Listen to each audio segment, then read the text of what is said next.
First of all, the Communist Party of Sweden wishes to thank the Communist Party of Greece for hosting this event and extends its fraternal greetings on the occasion of its 100th year. The parliamentary elections in Sweden and the role that the Communists played in the campaign preceding it has highlighted the role of the Communist Party, both in relation to the working class, but also in relation to the other political parties. In our election campaign, we stressed the basic similarity between the other parties participating in the elections, regardless of their position in the political spectrum. Their support for capitalism joins them together far more than their different political approaches separate them. In this, we were unique. We were the only party to deliver a critique towards the capitalist system in its entirety. Other parties of the left, in one way or another, lent their support to the bourgeois parties in parliament, and thus enhanced the illusion of democracy. This highlights one of the basic tasks of the Communist Party: to maintain political independence from the bourgeoisie and to maintain a critique of the entire capitalist system, not just its most violent or extreme expressions. Without this independence, it is not possible to combat the illusions among the workers concerning capitalism and society. It is not possible for us to reveal the true character of the society in which we live. One of these illusions, present not only among certain strata of the workers, but also in the radical movement, is the illusion of unity. Self-proclaimed communists claim that the existence of various groups and parties on the left is a problem, and that the unity of the left would strengthen the position of the workers. This is false, and it is very problematic. The unity of various parties on the left, most of which lack a coherent revolutionary analysis, would suffocate the revolutionary movement in opportunism and populism. Instead, we want to highlight another basic task of the Communist Party: to maintain political and ideological clarity. Without this clarity, the Communists will be unable to criticize opportunism, as well as to put forward its own revolutionary agenda, which ultimately paralyzes the Communists and the revolutionary workers and clears the way for capitalism and imperialism. We must remember that the strength of the Communists lies not only in quantity, but in quality as well. Without the revolutionary theory, there can be no revolutionary movement.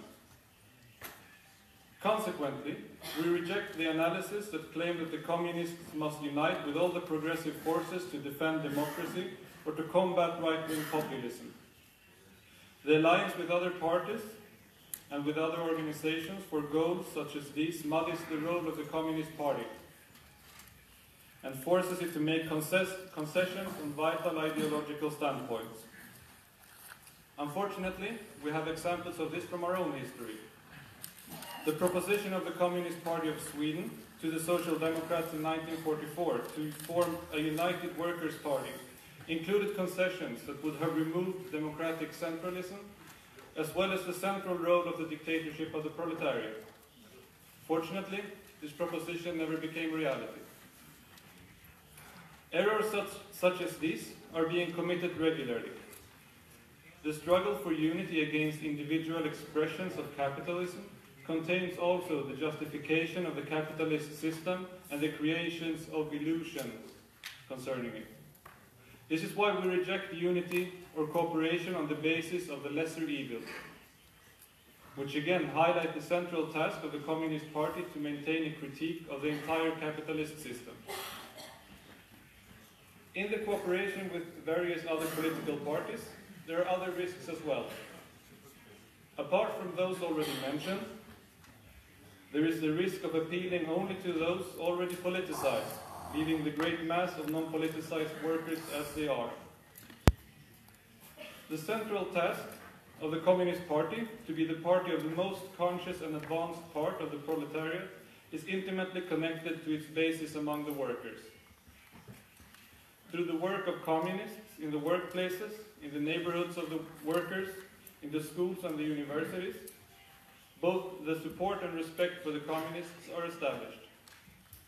We must continue to turn, therefore, directly to the workers, and we must turn to them with socialism, with a critique of the entire system that day by day increases the exploitation of the workers. In order for us to do this, it is important that we find the cracks in capitalism, and that we fill them with our own content. Capitalism fails people daily, and it is the duty of the communists to point these failures out to people and to at all times break their confidence in both capitalism and in its state.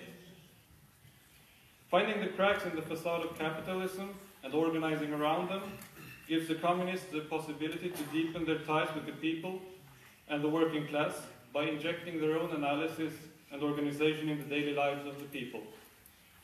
From this process emerges the cadre of the Communist Party. Through the building of the people's power today, we concretize yet another central aspect of the Communist Party, the establishment of a clear path from today to socialism.